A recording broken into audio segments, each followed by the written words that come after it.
السلام علیکم ورحمۃ اللہ وبرکاتہ۔ ان الحمد للہ وحدہ والصلاة والسلام علی من لا نبی بعدہ، اما بعد۔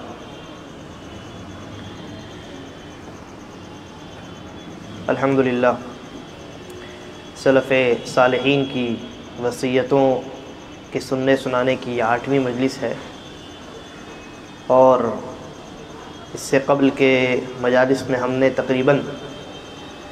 تقریباً 28-30 وصیتوں پر گفتگو کی ہے جو بڑی اہمیت کی حامل تھیں۔ تمہید اور مقدمے کی کوئی ضرورت نہیں ہے۔ میرے سامنے آج جو نصیحت ہے یا وصیت ہے وہ امام مسروق رحمہ اللہ سے مروی ہے۔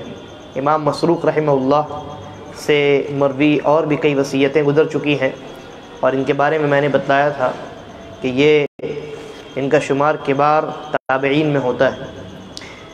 یہ فرماتے ہیں ما من الدنیا شیء آسى علیہ، کہ دنیا میں کوئی ایسی چیز نہیں ہے جس کے بارے میں مجھے جس کے بارے میں مجھے غم ہو، جس کے چھوٹ جانے کا مجھے غم ہو۔ یعنی دنیا سے اگر میں چلا جاؤں تو دنیا میں کوئی ایسی چیز نہیں ہے جس کے بارے میں مجھے پریشانی ہو، میں یہ سوچوں کہ کاش کہ میں دنیا میں ہوتا اور اس چیز سے فائدہ حاصل کرتا، یہ چیز مجھ سے چھوٹ گئی۔ ایسی کوئی چیز دنیا میں نہیں ہے، لیکن کہتے ہیں الا، سوائے ایک چیز کے، السجود للہ، اللہ رب العالمین کے لیے سجدہ کرنا۔ یہ جو چیز ہے یہ انسان کو دنیا میں سب سے زیادہ عزیز ہونی چاہیے۔ امام مسروق رحمہ اللہ کہتے ہیں اللہ کو سجدہ کرنے کے علاوہ دنیا میں کوئی چیز اس قابل نہیں ہے کہ انسان ان چیزوں پر افسوس کرے کہ ہائے یہ چیز مجھ سے چھوٹ گئی۔ اور ایسا کیوں؟ اس لیے کہ دنیا کی حقیقت کو وہ جانتے ہیں۔ انسان دنیا میں جو کچھ کرے وہ دنیا میں رہ جائے گا، انسان کے ساتھ وہی چیزیں جائیں گی جو انسان آخرت کو بنانے کے لیے کرتا ہے، اور ان میں اللہ کو سجدہ کرنا، یا دوسرے الفاظ میں یہاں سجدہ کرنے سے حقیقتاً جو مراد ہے وہ ہے اللہ رب العالمین کے لیے نمازیں پڑھنا، یعنی اللہ کی عبادت کرنا۔ اور عبادات میں افضل ترین عبادت کیا ہے؟ نماز ہے، اور نماز میں بھی یعنی وہ مقام جہاں بندہ اللہ سے سب سے زیادہ قریب ہوتا ہے وہ سجدہ ہے، اس لیے سجدے کا تذکرہ کیا گیا۔ اور یہ جو سجدہ ہے یعنی نماز، یہ انسان کے گناہوں کو بھی معاف کرواتا ہے، انسان کے درجات کو بھی بلند کرواتا ہے۔ انسان جب سجدہ کرتا ہے، نبی اکرم صلی اللہ علیہ وسلم نے سجدے کے بارے میں بہت ساری فضیلتیں آپ سے وارد ہیں۔ ایک روایت ہے نبی اکرم صلی اللہ علیہ وسلم سے حضرت ثوبان رضی اللہ عنہ نے سوال کیا، کہا کہ اللہ کے نبی مجھے کوئی ایسا عمل بتائیے کہ میں اس عمل کو کروں اور اللہ مجھے جنت میں داخل کرے۔ اللہ کے نبی صلی اللہ علیہ وسلم نے خاموشی اختیار کی۔ حضرت ثوبان نے دوبارہ پوچھا، دوبارہ آپ خاموش رہے۔ انہوں نے تیسری مرتبہ سوال کیا تو حضرت ثوبان رضی اللہ عنہ نے حضرت ثوبان کے جواب پر تب نبی اکرم صلی اللہ علیہ وسلم نے یہ جواب ارشاد فرمایا، کہا علیک بکثرۃ السجود، تم کثرت سجود کو لازم پکڑ لو، یعنی کثرت نوافل کو، نمازوں کے اہتمام کو لازم پکڑ لو، بہت کثرت سے نمازیں پڑھو۔ فرمایا فإنک لا تسجد للہ سجدہ الا رفعک اللہ بہا درجہ، اس لیے کہ تم جب اللہ کو ایک سجدہ کرتے ہو، اللہ رب العالمین اس ایک سجدے کے بدلے میں ایک درجے کو اللہ تبارک و تعالی بلند کرتا ہے۔ وحط عنک بہا خطیئہ، اور ایک گناہ کو اللہ تبارک و تعالی معاف کرتا ہے۔ تو انسان جتنے سجدے کرے گا، یعنی جتنی زیادہ وہ سجدوں کا اہتمام کرے گا، نمازوں کا اہتمام کرے گا، اس انسان کے گناہ معاف ہوتے جائیں گے، اور اس انسان کے نامہ اعمال میں نیکیاں اللہ تبارک و تعالی لکھتا جائے گا۔ اسی طریقے پر ایک اور روایت اسی معنی کی ہے۔ حضرت عبادہ ابن الصامت رضی اللہ عنہ فرماتے ہیں کہ میں نے نبی اکرم صلی اللہ علیہ وسلم کو یہ فرماتے ہوئے سنا، ما من عبد یسجد للہ سجدہ، کہ جب بھی کوئی بندہ اللہ تبارک و تعالیٰ کو سجدہ کرتا ہے، الا کتب اللہ لہ بہا حسنہ، اللہ رب العالمین اس کے لیے ایک نیکی لکھتا ہے، ومحا عنہ بہا سیئہ، اور ایک گناہ کو معاف کرتا ہے، ورفع لہ بہا درجہ، اور اس کے ایک درجے کو جنت میں کیا کرتا ہے؟ بلند کرتا ہے۔ کہا فاستکثروا من السجود، لہذا کثرت کے ساتھ سجدوں کا اہتمام کرو، یعنی نمازوں کا اہتمام کرو، کثرت کے ساتھ نمازوں کا اہتمام کرو۔ ہم کہتے ہیں نا، انسان جب نمازوں کا اہتمام کرتا ہے تو نمازوں کی وجہ سے ایک نبی اکرم صلی اللہ علیہ وسلم نے کیا فرمایا؟ کہا ایک نماز سے دوسری نماز کا جو وقفہ ہوتا ہے، اس درمیان اللہ تبارک و تعالیٰ گناہوں کو معاف کر دیتا ہے۔ انسان جب نماز میں داخل ہوتا ہے اور رکوع اور سجدے کرتا ہے، اللہ تبارک و تعالیٰ جب وہ رکوع میں جاتا ہے اور جب سجدے میں جاتا ہے، اللہ تبارک و تعالیٰ اس کے گناہوں کو گراتا رہتا ہے۔ تو ایسے انسان نمازوں کی وجہ سے گناہوں سے پاک ہوتا رہتا ہے۔ بلکہ ایک روایت کے اندر صراحت ہے، شیخ البانی نے اس کو صحیح کہا ہے، نبی اکرم صلی اللہ علیہ وسلم فرماتے ہیں کہ انسان جب نماز ادا کرتا ہے تو اس کے جتنے گناہ ہیں، جتنے گناہ اس نے کیے ہیں، تمام گناہ جمع کیے جاتے ہیں اور اس انسان کے دونوں کندھوں پر ڈال دیے جاتے ہیں۔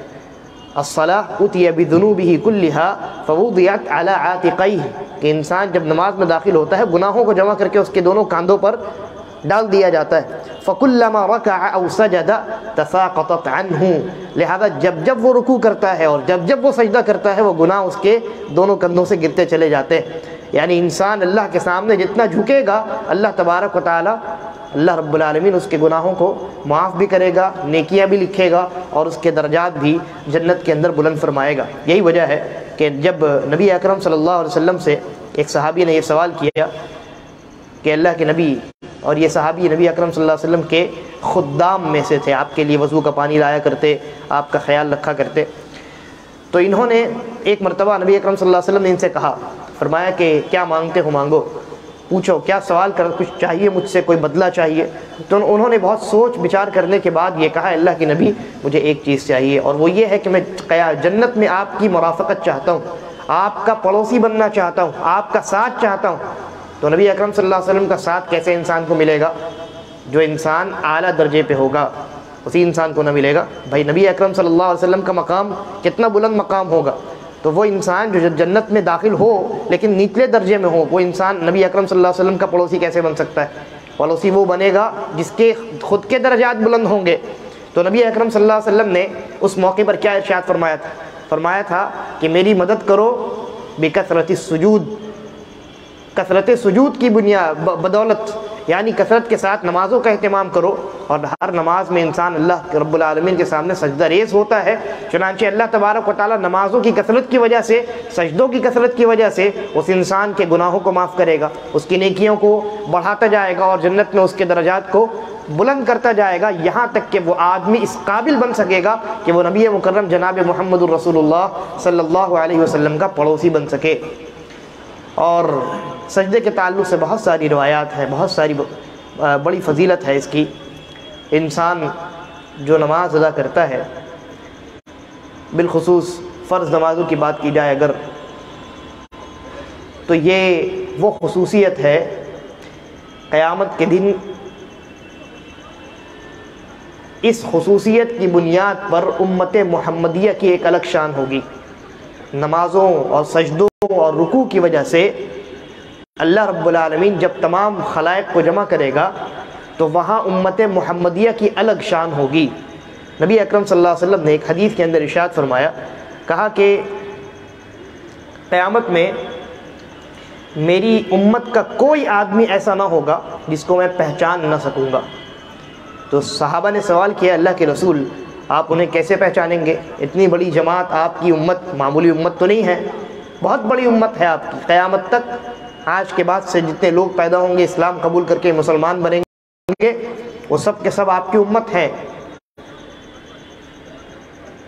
تو نبی اکرم صلی اللہ علیہ وسلم نے ایک مثال دی، کہا کہ بہت سارے گھوڑوں کے درمیان اگر تمہارا ایک ایسا گھوڑا ہو جو بڑا چمکدار ہو، کیا اس گھوڑے کو تم دور سے نہ پہچان لو گے؟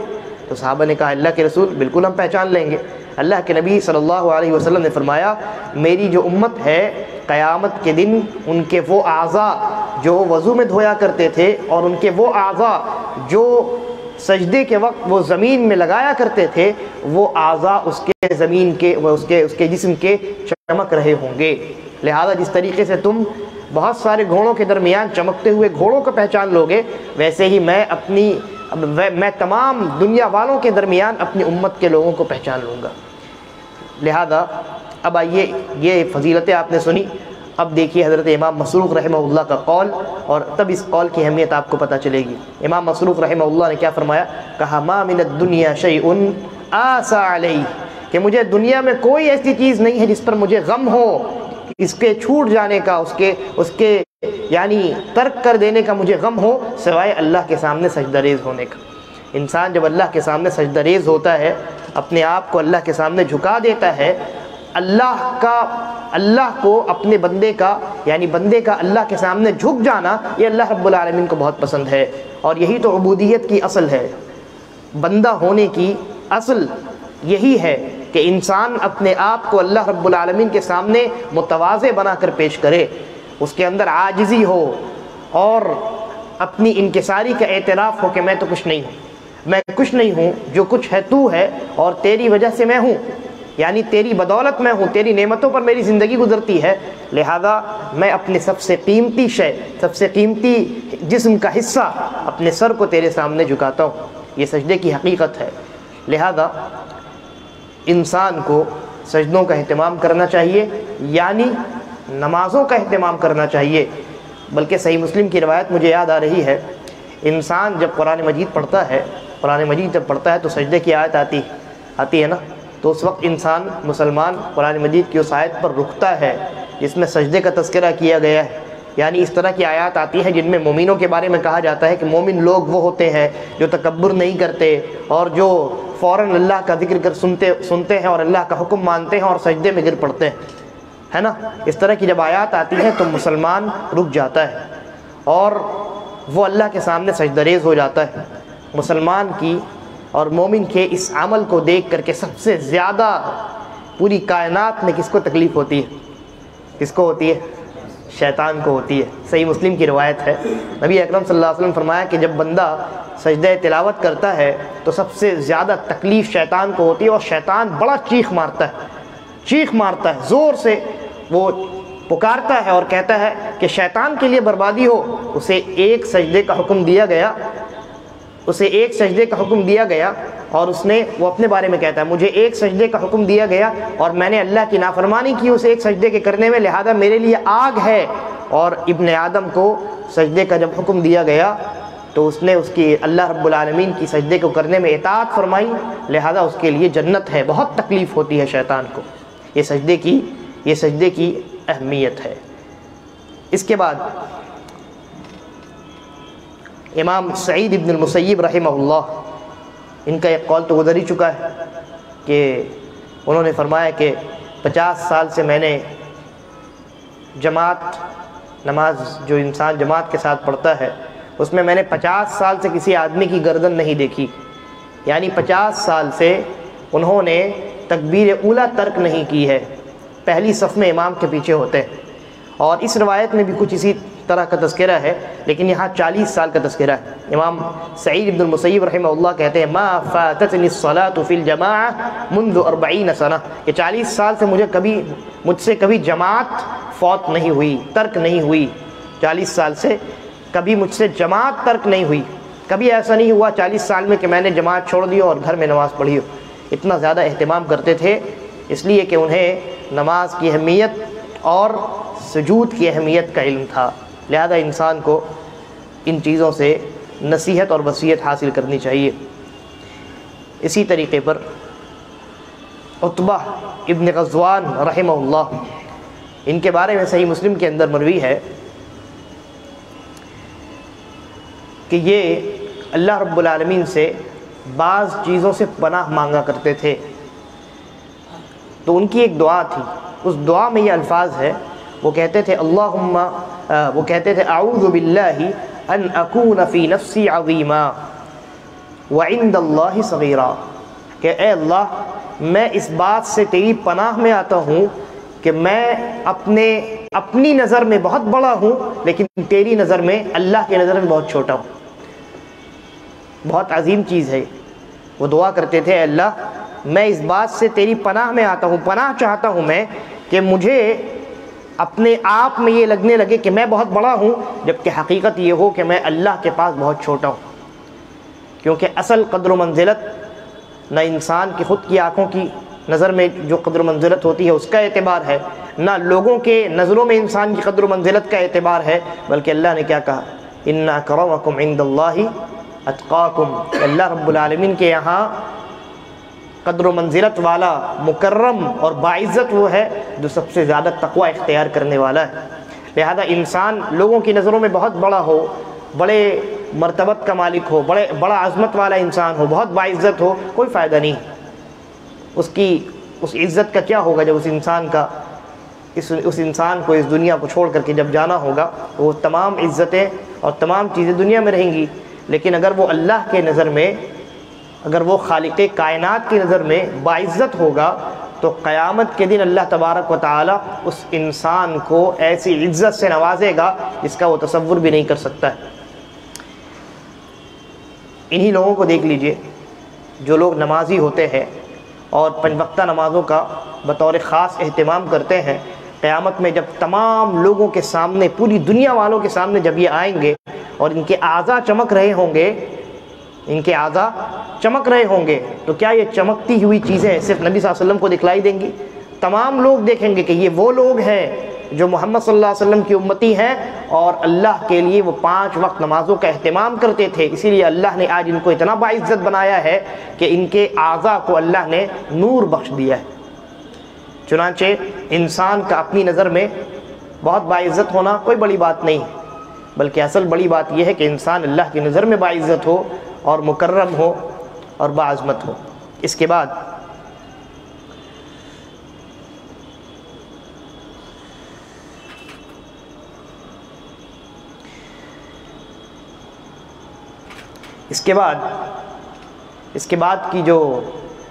کا جو اثر ہے وہ بڑا اہم ہے۔ حضرت یحییٰ ابن عون رحمہ اللہ کہتے ہیں کہ میں سحنون کے ساتھ، سحنون ایک شخص کا نام ہے، یہ بھی عالم ہے۔ حضرت یحییٰ ابن عون کہتے ہیں کہ میں سحنون کے ساتھ ابن القصار، یہ ایک شخص کا نام ہے، تو میں سحنون کے ساتھ ابن القصار کے پاس آیا، وہ مریض، اور ابن القصار جو ہے یہ حالت مرض میں تھے۔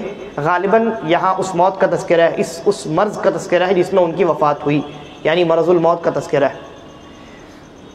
تو جب وہ داخل ہوئے تو دیکھا کہ ابن القصار جو ہے وہ بہت غم اور تکلیف میں مبتلا ہے، یعنی ان کو فکر ہے اور کسی چیز کا غم انہیں کھایا جا رہا ہے، چہرے سے یہ بات نمایاں ہے۔ تو حضرت یحییٰ ابن عون نے ان سے سوال کیا، ما هذا القلق، یہ تکلیف اور یہ فکر کس بات کی؟ فقال له الموت، تو انہوں نے کہا موت کی مجھے فکر ہے، اس لیے کہ موت کے بعد تو پھر بدلے کا زمانہ شروع ہونے والا ہے۔ یہاں انسان عمل کرتا ہے، جیسا کہ کہا علی بن ابی طالب رضی اللہ عنہ نے، یہاں دنیا میں عمل ہے، حساب نہیں ہے، قیامت میں حساب ہوگا، عمل نہیں ہوگا۔ تو انہوں نے کہا مجھے موت کا خوف ہے، والقدوم علی اللہ، اور اللہ کے پاس جانے سے میں گھبرا رہا ہوں۔ قال له سحنون، تو یحییٰ ابن عون کہتے ہیں میرے ساتھ جو ایک شخص اور آئے تھے سحنون، انہوں نے کہا الست مصدقا بالرسل والبعث والحساب والجنة والنار، کہ کیا آپ رسولوں اور قیامت میں انسانوں کے دوبارہ اٹھائے جانے اور حساب و کتاب اور جنت و جہنم ان چیزوں پر ایمان نہیں رکھتے؟ وَأَنَّ أَفْضَلَ هَذِهِ الْأُمَّةِ أَبُو بَكْرٍ ثُمَّ عُمَرٍ، اور کیا آپ اس بات پر ایمان نہیں رکھتے، اس بات کی تصدیق نہیں کرتے کہ اس امت کے سب سے افضل ترین انسان ابو بکر ہیں، اس کے بعد عمر؟ اور اسی طریقے پر آپ کیا اس بات پر ایمان نہیں رکھتے کہ قرآن اللہ کا کلام ہے، اللہ کی مخلوق نہیں ہے؟ وَأَنَّ اللَّهَ يُرَى يَوْمَ الْقِيَامَةِ، اور کیا آپ اس بات پر ایمان نہیں رکھتے کہ قیامت کے دن اللہ تبارک و تعالیٰ کو مومنین دیکھیں گے، اللہ کا دیدار کریں گے؟ وَأَنَّهُ عَلَى الْعَرْشِ اسْتَوَى، اور کیا آپ اس بات پر ایمان نہیں رکھتے کہ اللہ تبارک و تعالی عرش پہ مستوی ہے؟ وَلَا تَخْرُجْ عَلَى الْأَئِمَّةِ بِالسَّيْفِ وَإِنْ جَارُوا، اور کیا آپ اس بات پر ایمان نہیں رکھتے، آپ کا یہ عقیدہ نہیں ہے کہ مسلمانوں کے حکمرانوں کے خلاف تلوار کے ساتھ بغاوت جائز نہیں ہے گرچہ وہ ظلم کریں؟ جواب دیا انہوں نے، ابن القصار نے جواب دیا، ای واللہ، کہا اللہ کی قسم بالکل، آپ نے جن جن چیزوں کا تذکرہ کیا ہے ان تمام چیزوں پر میرا ایمان ہے اور میرا عقیدہ ہے، یہ تمام چیزیں میرے عقیدے کا حصہ ہے۔ تو سحنون رحمہ اللہ نے کیا کہا مت اذا شئت، مت اذا شئت، اب چاہو تو مر جاؤ، اب چاہو تو مر جاؤ، اب تمہیں کسی فکر اور کسی غم کی ضرورت نہیں ہے۔ کیوں؟ اس لیے کہ یہ جو چیزیں ہیں جن کا تذکرہ کیا انہوں نے، یہ چیزیں اہل السنہ والجماعہ کی امتیازی خصوصیات ہیں، امتیازی عقائد ہیں۔ انہی عقائد کی بنیاد پر اہل السنہ اور غیر اہل السنہ میں فرق ہوتا ہے۔ کون کون سی چیزیں ہیں؟ سب سے پہلے انہوں نے کہا اللہ رسولوں پر ایمان، رسولوں پر ایمان، اس کے بعد قیامت میں دوبارہ اٹھائے جانے پر ایمان، اس کے بعد حساب و کتاب پر ایمان، جنت اور جہنم پر ایمان، یہ تو متفق علیہ چیزیں، یہ تمام چیزیں متفق علیہ ہے نا۔ اس کے بعد اس بات پر ایمان کہ حضرت ابوبکر رضی اللہ عنہ اس امت کے افضل ترین انسان، انبیاء کے بعد اور محمد رسول اللہ صلی اللہ علیہ وسلم کے بعد صحابہ کرام سب سے افضل جماعت پوری انسانیت میں، اس افضل جماعت میں بھی سب سے افضل انسان کون ہے؟ افضل انسان حضرت ابوبکر رضی اللہ عنہ، اس کے بعد حضرت عمر رضی اللہ عنہ۔ نبی اکرم صلی اللہ علیہ وسلم تو صحابہ کہتے ہیں کہ ہم ہمیشہ نبی اکرم صلی اللہ علیہ وسلم کی زبانی یہ سنا کرتے تھے کہ میں ابوبکر اور عمر، میں نے ابوبکر اور عمر نے ایسا کیا، میں ابوبکر اور عمر فلاں جگہ گئے، ہے نا۔ تو نبی اکرم صلی اللہ علیہ وسلم کے زبان پر ابوبکر اور عمر جاری ہی رہتا تو ہمیشہ۔ یہ اہل سنہ والجماعہ کا ایک متفقہ موقف ہے کہ اس امت کے انبیاء کے بعد، نبی صلی اللہ علیہ وسلم کے بعد تمام انسانیت میں افضل ترین انسان ابوبکر رضی اللہ عنہ ہے، اس کے بعد حضرت عمر رضی اللہ عنہ ہے، اس کے بعد باقی لوگوں کا نمبر آتا ہے۔ تیسرے نمبر پہ حضرت عثمان رضی اللہ عنہ ہے اور چوتھے نمبر پر حضرت علی ابن ابی طالب رضی اللہ عنہ ہے۔ یہ اہل سنہ کا اجماعی موقف ہے، اور ان میں اس موقف میں اختلاف کرنے والے کون ہیں؟ روافض ہیں، روافض، جنہوں نے ابتدا میں تو حضرت علی رضی اللہ عنہ یعنی ان کے سپورٹر کے طور پہ یہ لوگ ظاہر ہوئے، لیکن حقیقت میں ان لوگوں کی ابتدا کہیں اور سے ہوئی تھی۔ ان کی جو بنیاد پڑی ہے یہ یہودیت اور منافقت سے پڑی ہے، پھر اس کے بعد امت میں یہ آ گئے اور امت کو میں نے پوری تاریخ بھی ایک مرتبہ بیان کی تھی۔ بہرحال اس کے بعد کیا ہے؟ اس کے بعد والقرآن کلام اللہ غیر مخلوق، اور یہ عقیدہ کہ قرآن جو ہے اللہ کا کلام ہے، مخلوق نہیں ہے، کیونکہ انسان جو کلام کرتا ہے یہ انسان کی صفت ہوتی ہے۔ اللہ رب العالمین کا جو کلام ہے، قرآن مجید کیا ہے؟ قرآن مجید کیا ہے؟ کلام اللہ ہے نا، تو کلام اللہ مخلوق نہیں ہے۔ جو چیزیں مخلوق ہیں وہ ختم ہو جائیں گی، جو چیزیں مخلوق ہیں وہ ختم ہو جائیں گی، لیکن جو اللہ کی صفات ہیں اس کا تعلق اللہ رب العالمین کی ذات سے۔ تو جس طریقے سے اللہ رب العالمین کی ذات ابدی ہے، ویسے ہی یہ صفات بھی ابدی ہیں، ہمیشہ سے ہیں اور ہمیشہ رہنے والی ہیں۔ چنانچہ قرآن مجید یہ اللہ رب العالمین کا کلام ہے، اللہ نے کلام فرمایا، اللہ نے کلام فرمایا، جبرائیل علیہ السلام نے اس کلام کو حاصل کیا اور نبی صلی اللہ علیہ وسلم تک پہنچایا۔ یہ اللہ کی مخلوق نہیں ہے۔ یہ اہل سنہ والجماعہ کا اجماعی موقف ہے، اور اسی موقف کی بنیاد پر، اسی عقیدے کی بنیاد پر امام اہل السنہ امام احمد بن حنبل رحمہ اللہ کو آزمایا گیا تھا، لیکن اللہ نے ان کو ثابت قدم رکھا۔ بڑے بڑے ائمہ، دل سے تو نہیں لیکن ظاہری طور پر خلیفہ کے ظلم سے بچنے کے لیے پھسل گئے۔ یحییٰ ابن معین ہیں، بڑے بڑے ائمہ، اور جرح و تعدیل کے میدان میں انہوں نے اپنا لوہا منوایا، لیکن اس موقع پر جہاں ان کو ثابت قدم رہنا چاہیے تھا، یہ بھی اللہ کی حکمت کا تقاضا ہی تھا، وہ انہوں نے ظاہری طور پہ گرچہ ان کی موافقت کا اظہار کیا، لیکن امام احمد ابن حنبل رحمہ اللہ کی جب باری آئی، انہوں نے ظاہری طور پر بھی ان کی موافقت نہیں کی، ہرگز یہ نہیں کہا کہ ہاں ہم مانتے ہیں کہ قرآن اللہ کا کلام نہیں ہے بلکہ مخلوق ہے، بلکہ آخر تک یہ کہتے رہے کہ تم جو کہتے ہو کہ قرآن مخلوق ہے، اللہ کی ایک آیت لے آؤ جس میں اس بات کا تذکرہ ہو، رسول اللہ صلی اللہ علیہ وسلم کی کوئی حدیث پیش کر دو یا صحابہ کرام کا کوئی فتویٰ دکھا دو۔ چنانچہ انہیں حضرت امام احمد بن حنبل رحمہ اللہ کو کوڑے لگوائے گئے اور بہت تکلیف دی گئی، اور لوگوں نے، دیکھنے والوں نے کہا کہ اگر وہ کوڑے جو حضرت امام احمد بن حنبل رحمہ اللہ پر لگوائے جاتے تھے، اگر وہ کسی ہاتھی پر لگائے جاتے تو وہ بھی چیخ مار کر کے دہاڑتا، یعنی چیخیں مارتا، آواز نکالتا، اتنی تکلیف ہوتی تھی، لیکن اس پر بھی انہوں نے صبر کیا اللہ رب العالمین کی توفیق سے۔ تو یہ وہ عقیدہ ہے کہ القرآن کلام اللہ غیر مخلوق، قرآن یہ اللہ کا کلام ہے، مخلوق نہیں ہے۔ اور وَأَنَّ اللَّهَ يُرَى يَوْمَ الْقِيَامَةِ، اور اللہ تبارک و تعالیٰ کا قیامت میں دیدار ہوگا، یہ بھی اہل سنہ والجماعہ کا اجماعی اور اتفاقی موقف ہے۔ بہت سارے اہل بدعت ایسے ہیں، بدعتی فرقے ایسے ہیں جو اس بات کا انکار کرتے ہیں کہ اللہ رب العالمین قیامت میں اللہ کا دیدار نہیں ہوگا، جبکہ قرآن مجید کی بہت ساری آیات ہیں جو اس بات پر دلالت کرتی ہیں، اور نبی صلی اللہ علیہ وسلم کی واضح ترین احادیث اس بات پر دلالت کرتی ہیں۔ وَأَنَّهُ عَلَى الْعَرْشِ اسْتَوَى، اور یہ عقیدہ بھی اہل سنہ اور غیر اہل سنہ کے درمیان فرق کرنے والا عقیدہ ہے کہ اللہ تبارک و تعالی عرش پر مستوی ہے، اللہ تبارک و تعالی عرش پر مستوی ہے، یہ اہل سنہ والجماعہ کا عقیدہ ہے۔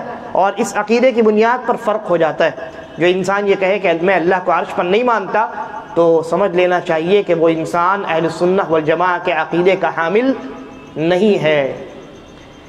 اللہ تبارک و تعالیٰ کی ذات عرش پر مستوی ہے۔ مستوی ہونے کا کیا معنی ہے؟ اکثر لوگ یہ سمجھتے ہیں کہ مستوی ہونے کا معنی ہے بیٹھنا، کہ اللہ تبارک و تعالیٰ عرش پر بیٹھا ہوا ہے، ہرگز نہیں، نعوذ باللہ، بلکہ مطلب یہ ہے کہ اللہ تبارک و تعالیٰ عرش پر بلند ہے۔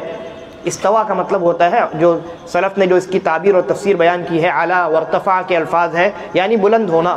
عرش اللہ کی مخلوق ہے، اور مخلوقات کا سلسلہ وہاں ختم ہو گیا، اب خالق کی ذات مبارک ہے۔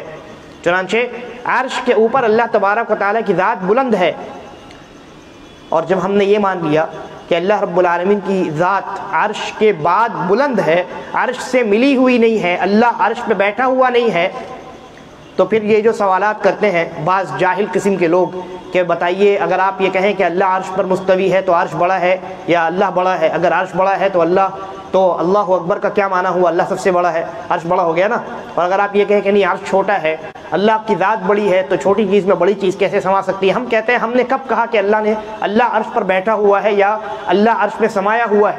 ہم کہتے ہیں عرش اللہ کی مخلوق ہے، اور اللہ خالق ہے، اور خالق مخلوق سے جدا ہے، ملی ہوئی نہیں۔ یہ اہل سنہ والجماعہ کا اجماعی موقف ہے، کسی کا اختلاف نہیں ہے، کیونکہ قرآن مجید کی بہت ساری آیات اللہ نے صاف کئی مقامات پر قرآن مجید میں، اور رسول اللہ صلی اللہ علیہ وسلم نے واضح ترین احادیث میں اس عقیدے کا تذکرہ کیا۔ لونڈی والا جو واقعہ ہے، وہ جو حدیث ہے بہت مشہور ہے، سارے لوگ جانتے ہیں۔ ایمان کو چیک کرنے کے لیے اللہ کے نبی نے یہ سوال کیا تھا، ایک لونڈی کے ایمان کو چیک کرنے کے لیے کہ یہ مومن ہے یا کافر ہے، اللہ کے نبی نے یہی سوال کیا تھا کہ اللہ تبارک و تعالیٰ کی ذات کہاں ہے؟ تو جب اس نے اشارہ کیا کہ آسمان میں ہے، تو اللہ کے نبی نے اس کے ایمان کی گواہی دی اور کہا کہ یہ مومنہ ہے، اس کو آزاد کر دو۔ بہرحال تو یہ وہ عقیدہ ہے جو اہل سنہ والجماعہ کا، یعنی ان عقائد میں ہے جن کا شمار ایک طریقے سے شعار میں ہوتا ہے، جن سے فرق کیا جاتا ہے اہل سنہ اور غیر اہل سنہ میں۔ اور اس کے بعد کہا انہوں نے، اور کیا آپ اس بات پر ایمان رکھتے ہیں کہ کیا آپ یہ مانتے ہیں کہ ائمہ پر یعنی مسلمانوں کے اماموں پر، یا امام سے مراد حکمران ہے، مسلمانوں کے حکمرانوں پر یا ان کے خلاف تلواروں کے ذریعے سے بغاوت جائز نہیں ہے؟ آپ ان کے خلاف بغاوت کرنے کو جائز نہیں کہتے، گرچہ وہ ظالم ہوں۔ یہ عقیدہ بھی اہل سنہ والجماعہ کا اجماعی عقیدہ ہے، اتفاقی عقیدہ ہے کہ اگر مسلمانوں کا حاکم ظالم بھی ہو، اس کے باوجود اس کے خلاف بغاوت نہیں کی جا سکتی، اور اس عقیدے پر دلالت کرنے والی بہت سی احادیث ہیں۔ یہ موقع نہیں ہے کہ میں ان تمام احادیث کو بیان کروں۔ بہرحال تو یہ اہل السنہ والجماعہ کا اجماعی موقف ہے، عقیدہ ہے کہ مسلمانوں کا جو حاکم ہوگا، مسلمان حاکم، اس کی اطاعت واجب ہے ان امور میں جس میں وہ اللہ رب العالمین اور نبی صلی اللہ علیہ وسلم کی موافقت کرتا ہے، گرچہ وہ ظالم ہے۔ آپ وہ ظالم حاکم ہے اس کے خلاف بغاوت کریں اور یہ کہے کہ نہیں، وہ اگر اس کو وہاں رہنے دیا جائے، اس کو حاکم بنے رہنے دیا جائے تو ایسی صورت میں وہ ہمارے اوپر ظلم کرے گا، ہمارے حقوق چھین لے گا، ہرگز ہمارے لیے جائز نہیں ہے کہ ہم اس کے خلاف یعنی بغاوت کا علم بلند کریں۔ بلکہ نبی اکرم صلی اللہ علیہ وسلم نے ایک حدیث کے اندر اسی وجہ کو بیان کیا، کہا کہ گرچہ وہ تمہارے حقوق ضبط کرے اور تمہارے اوپر ظلم کرے، اس کے باوجود اس کی اطاعت سے ہاتھ نہیں کھینچنا ہے، اس کے باوجود اس کی اطاعت سے ہاتھ کھینچنا نہیں ہے۔ لہذا مسلمان حکام کے خلاف بغاوت یہ اہل سنہ والجماعہ کا موقف نہیں۔ تو انہوں نے جب ان عقائد کا تذکرہ کیا، یہ جو عقید والا مسئلہ ہے اس پر بہت لمبی چوڑی گفتگو ہو سکتی ہے، لیکن چونکہ ابھی ہم اس مسئلے پر گفتگو کرنے کے لیے نہیں بیٹھے ہیں، اس لیے میں نے اس پر بہت ہی اختصار سے کام لیا ہے۔ بہرحال تو انہوں نے جن عقائد کا تذکرہ کیا، ان عقائد کے سننے کے بعد انہوں نے ابن القصار رحمہ اللہ نے کیا کہا کہ اللہ کی قسم میں ان تمام عقائد پر ایمان رکھتا ہوں، ان تمام باتوں پر ایمان رکھتا ہوں۔ اور جب انہوں نے یہ جواب دیا کہ آپ نے جن جن چیزوں کا تذکرہ کیا ہے میں ان تمام چیزوں پر ایمان رکھتا ہوں اور وہ چیزیں میرے عقیدے کا حصہ ہیں، تو امام سحنون نے کیا کہا کہ اب آپ نے جب اپنے اس عقیدے کو واضح کر دیا ہے، میں کہتا ہوں اگر آپ مر بھی جائیں تب بھی آپ کو کوئی غم نہیں ہونا چاہیے، اس لیے کہ آپ کا یہ عقیدہ ان لوگوں کا عقیدہ ہے جن سے اللہ تبارک و تعالی راضی ہوتا ہے، یعنی صحابہ کرام کا عقیدہ ہے۔ ایک مومن جو ہے اگر اس کے عقیدے میں خرابی نہیں ہے، گناہ ہے، تو وہ مومن اگر اللہ تبارک و تعالیٰ نے معاف نہیں کیا تو جہنم میں جائے گا، لیکن اللہ رب العالمین نے اگر معاف کر دیا تو سیدھا جنت میں چلا جائے گا۔ لیکن ایک ایسا انسان کہ جس کے نامہ اعمال میں مان لیجئے گناہ نہ ہو لیکن عقیدہ خراب ہو، جانتے بوجھتے ہوئے اس نے غلط عقائد کو اختیار کر رکھا ہو، ایسا انسان قیامت کے دن بڑی گمراہی کا شکار ہوگا۔ اور بہت ممکن ہے اگر دنیا میں قیام حجت کے باوجود اس نے انکار کیا تھا اور حق جاننے کے باوجود اس نے منہ موڑ لیا تھا تو جہنم میں ہمیشہ رہے، بہت ممکن ہے۔ لہذا انسان کو اپنے عقیدے کی فکر کرنی چاہیے۔ یہاں انہوں نے ان سے یہ نہیں پوچھا کہ بھائی آپ صدقہ تو خیرات کرتے تھے کہ نہیں کرتے تھے، آپ روزہ رکھتے تھے کہ نہیں رکھتے تھے، ان تمام اعمال کا سوال نہیں کیا، عقائد کا سوال کیا ہے نا۔ لہذا عقائد اصل ہیں، اس کے تابع ہیں یہ سارے اعمال۔ اگر انسان کا عقیدہ درست ہے تو اعمال قبول ہوں گے، اور اعمال بہت ہے، عقیدہ خراب ہے اور انسان جانتا ہے کہ میں غلط عقیدے پر ہوں، لیکن چونکہ باپ دادا کرتے چلے آ رہے ہیں، محلے میں ایسا ہوتا ہے، معاشرے میں ایسا ہوتا ہے، خاندان میں یہی سسٹم ہے۔ بہت سارے لوگ تو ایسے ہیں، بعض ائمہ کے بارے میں میرے بعض ساتھیوں نے بتلایا کہ ان کی بات ہوئی بعض ایسے ائمہ سے، مساجد کے وہ امام ہیں، ان لوگوں سے بات ہوئی اور کچھ چند عقائد پر، چند مسائل پر بات ہوئی۔ انہوں نے اعتراف کیا کہ ہاں ہمارے متعلق آپ نے جن عقائد اور جن اعمال کا تذکرہ کیا ہے ہم ان کو غلط مانتے ہیں، اور ہم ان کو بدعت کا اعتراف کیا انہوں نے کہ ہاں ہم ان کو بدعت مانتے ہیں۔ تو پوچھنے والے نے پوچھا، میرے ساتھیوں نے پوچھا کہ جب آپ مانتے ہیں تو علی الاعلان کیوں نہیں کہتے؟ تو انہوں نے جواب دیا کہ اگر علی الاعلان کہا جائے تو کنٹروورسی ہو جائے گی، اختلاف ہو جائے گا، معاملہ ادھر ادھر ہو جائے گا، خوف ہے ان کو۔ بہت سارے لوگ ایسے ہیں جو حق جانتے ہیں لیکن حق کہنے کی طاقت نہیں ہے، اور بہت سارے لوگ ایسے ہیں جو حق جانتے ہیں لیکن حق کو ماننے کے لیے تیار نہیں ہیں۔ لہذا ایسے لوگوں کا قیامت کے دن بہت برا حال ہونے والا ہے۔